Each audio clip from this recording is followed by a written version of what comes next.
the Yangzhou International Half Marathon. More than 250 elite runners ventured to get visas and test out the road racing scene of Yangzhou, as the 7th edition of the international race has again underlined the explosive growth of the running scene in China. The inaugural 2006 run attracted a crowd of 6,000 as compared to today's starting line figure of more than 25,000 runners taking place in the half marathon and the 10,000-meter accompanying run. China is filled with giant running spectacles that mirror this scene and others that are larger. 26,000 for Shanghai, 50,000 for Beijing. The Great Wall Marathon, Tiananmen, the Hong Kong China Coast are all major marathons that feature top talent and mass participation from the Chinese running community. The elite race was defined by the humid conditions. The temperature at the start was 71 degrees Fahrenheit, 22 degrees Celsius, but within the hour, almost 10 degrees Fahrenheit was registered on the temperature gauge. Nonetheless, the huge pack of elite pursued a strategy that was aimed at taking out the 1:01:10 2011 course record.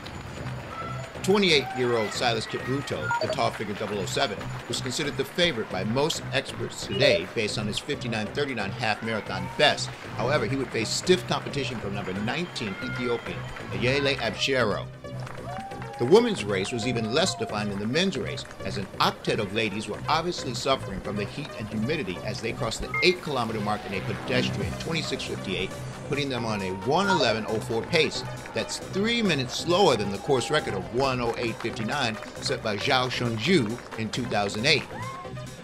Meanwhile, the men's elite pack was on course record blitz that was shutting down all the top talent except Abshero and Kipruto, with Al Hassan of Morocco clinging to third, crossing 15 kilometers at 43:26, projected a 1:01:03 finishing time, 7 seconds under the existing course record.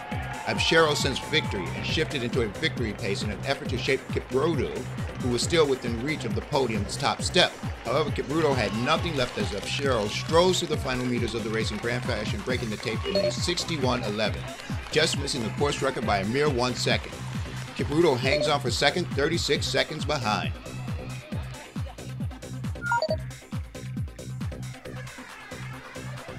The women's race pack was still lumbering along, but unlike the men, the pace did not accelerate. Instead, the opposite effect was in motion.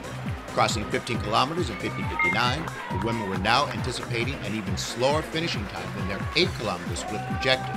It was now going to be a tactical sprint to the finish line, and it was anybody's guess as to who was going to champion the cause and when that sprint would happen. First out of the blocks with about a kilometer to go was Ethiopian Fesa Tedesse, who put together a brutal burst of speed that seemed to subdue the stalwart group of ladies. Her speed seemed to be the champion's final call. However, that long sprint turned out to be hard to sustain against the likes of 26-year-old Kenyan Bayes Angori. Angori had a kick of her own that she unveiled right at the 21-kilometer mark, completely overhauling and surprising Tedesse in the final meters. Angori takes the win in a hard-fought 1:11:07 time, with Tedesse registering 1 second behind for a thrilling finish to a great tactical race.